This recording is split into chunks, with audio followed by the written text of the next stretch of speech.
Alright guys, now we're going to go into rules of engagement. My favorite time in the morning actually. I got my morning fruit smoothie here. Really helps me to crank onto my energy levels and get those powered up. So, first one is text is less than 20% on the images. Now, rules of engagement, like I mentioned earlier, these are the compliance rules that Facebook's put together. Now, Facebook will alter them from time to time and make adjustments or add ones here and there. But these ones have been around for a while. These are the tried and true. And this is the easier way to learn the rules of engagement of Facebook when you're putting together Facebook ads or putting up anything that you're going to pay for. So let's crack into that. So text is less than 20% on the images. So you just want to make sure your text on your Facebook ad images takes up less than 20% of the total space of the image. So in general, just keep text to a minimum. Some examples of that would be, let me just jump over here for you. Let me just show you guys a quick example here. Okay, cool. So let's go into this one here. Okay, cool. Real quick. And we'll go notifications. Should be a few ads in here. Here we go, perfect. So here's an example of 20% of the ad image. So you can see here we got the logo, but that's got text in it as well. And then we've got text 21-day transformation mums. So that's about 20%. It's a little bit less than 20% probably. So that's one example. Should be able to have another example. Okay. Yep. So here's another example. This one definitely less than 20% text. You got 21-day challenge on the back there, and then you got logo down the bottom. So you can see here, you want to keep it to a minimum. That's the general idea, guys. With your text on the images that you're using in your Facebook ads or your boost posts. Next one is targeting personal characteristics. This is one that gets a lot of business owners. So if you're being throwing coffee mugs often, especially if you're in the fitness industry, a lot of the time this one here will catch people when they start targeting physical shape, or targeting gender, like hey ladies or whatever. Like that won't work either. You can't target religion, like hey Christians, or you can't target ethnicity or race, philosophical beliefs. You can't be like hey atheists, or hey you can't be like hey do you believe in Buddhism. You can't do sexual orientation, so like hey heterosexuals. You can't it's these are things that Facebook just says a no to. You can't target disability, so you can't promote, you can't be like, hey, we've got a wheelchair. Hey, if you're in a wheelchair, there is ways, like whatever program you have, there is definitely ways to promote your service to any of these, niches as we call them.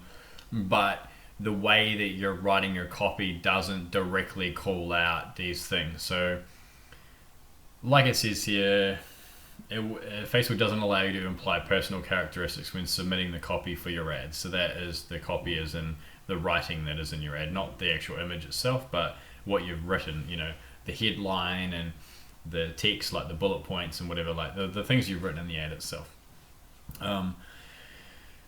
Financial status, health, membership in a trade union, criminal record. So yeah, you just can't call people out personally, but there's ways to get around that. Like for example, we do say the examples I showed you just earlier. There's like a 21-day challenge for a woman. Let me actually pull this up. So this is a 21-day challenge for a woman, and it says, hey, Christchurch females 21-day challenge, win 150 cash. We're looking for 15 ladies to take part in our 21-day challenge. So we're not saying, hey Christchurch females, or like, hey, are you a woman who wants to partake in a 21-day challenge? We're not like calling them out directly. We're not using like many you words. And then in the bullet points, we're not like, do you want an individualized nutrition plan? Are you wanting to make a change with your health and fitness? Do you need something? So we're not like you. We're sort of cancelling out most of the yous. We do use you in there a little bit. Like if you answered yes to the above questions and you fit the criteria to join our challenge. So yeah, that gives you guys a quick sort of outline there of the copy. But yeah, you really want to be careful of calling people out, because Facebook will just ban your ads, or won't approve them, in other words. Using proper grammar.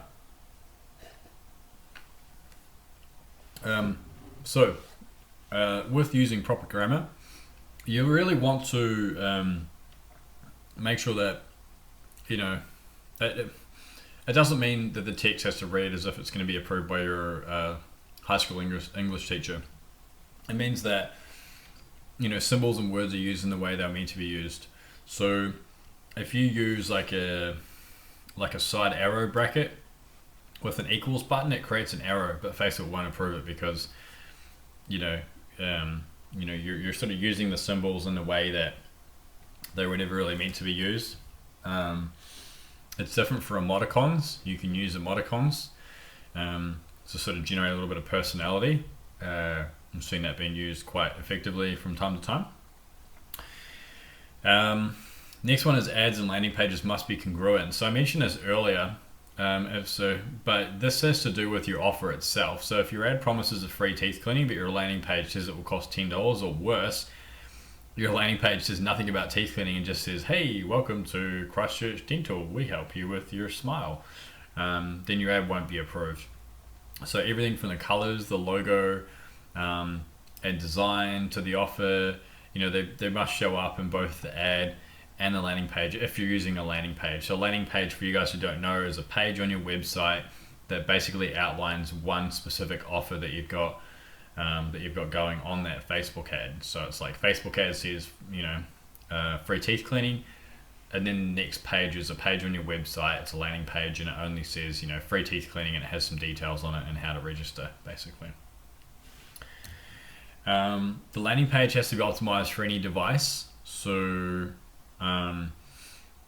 what that means is that your landing page can't just work on a PC or on a laptop. Your landing page has to be able to work on a mobile or a tablet, so on any devices, and it's got to be optimized. So that means it can't look amazing on a desktop computer, and then you look at it on your mobile phone and you're like, wow, this is really hard to read, this is all over the place and really awkward. If that's the case, your ad probably won't be approved either. The next one is page doesn't prevent users from leaving. So you just want to ensure there's no annoying pop-ups when your visitors trying to leave your page, trying to view your page or leave. So when they first get to your landing page, you don't want to pop up saying like, hey, grab my free ebook, da da da da, or hey, did you know you can actually buy this program instead? Or when you go to leave, like you click the X button, it says, are you sure you want to leave? Like we all get hit with websites like that, and it's really annoying. I know for me, I want to run away as soon as that type of stuff starts happening. So next one is your business information is available. So there's got to be a way where they can, people visiting your website should be able to identify you. So that includes your logo, business name, and have a way to contact you, such as like a form, like a registration form, phone, or email. If it's just information on the program, but there's like no way of them being able to actually contact you, then your page won't be approved. Your privacy policy page. So let me actually flick over real quickly and we'll actually show you a landing page. Before I do that, let me just flick over real quick and let's show you guys a landing page. Okay.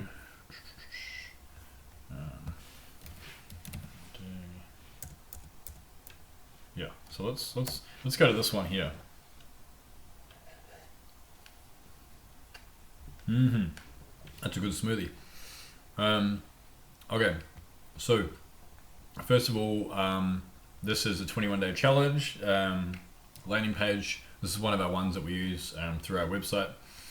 So for Plant Physique, one of our gyms.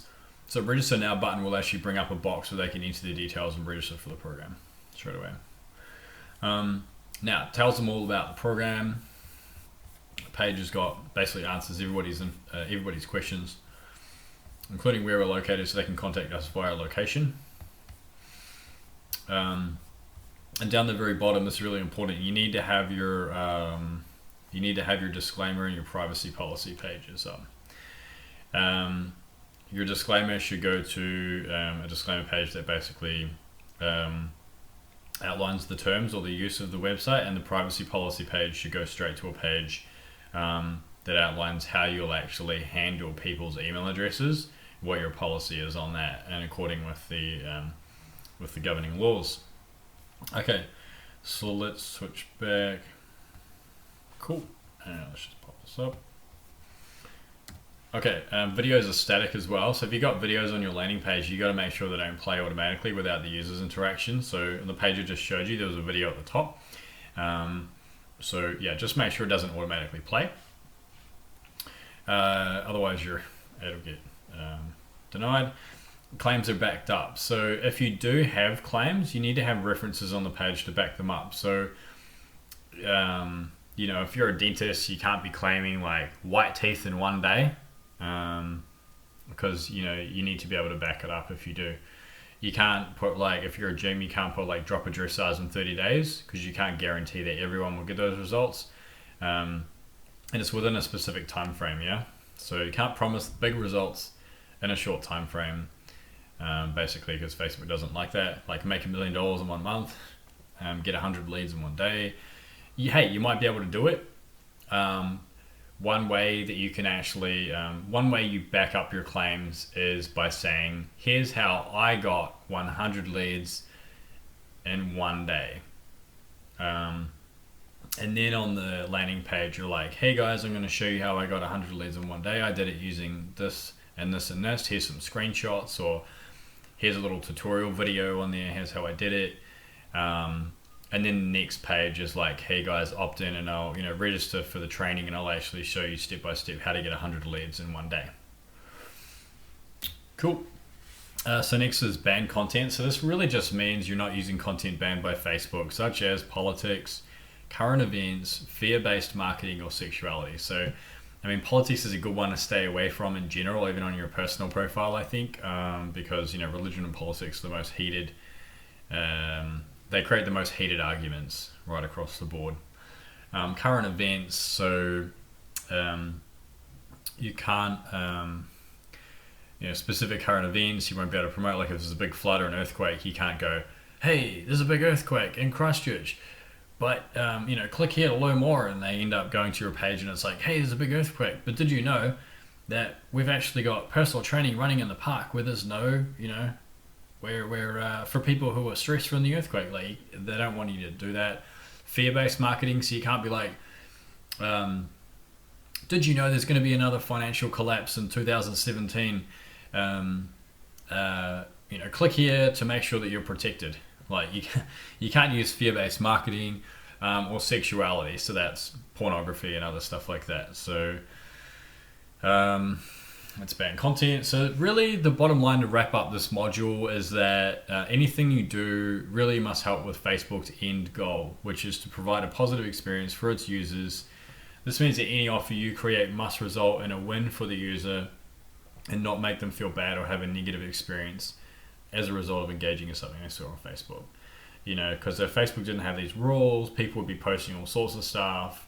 The general population would be clicking advertisements that would take them to weird and wacky stuff, and they would be like, oh my god, these ads on Facebook are terrible. Like, oh, they're pop-ups and they steal my email address and they put viruses on my computer, or they promote pornography, or like whatever,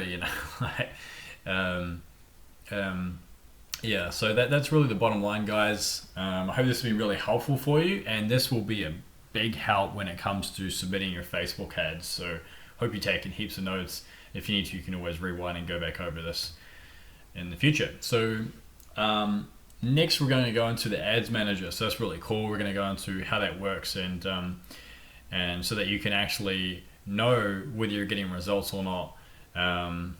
and really show you how to optimize your ads.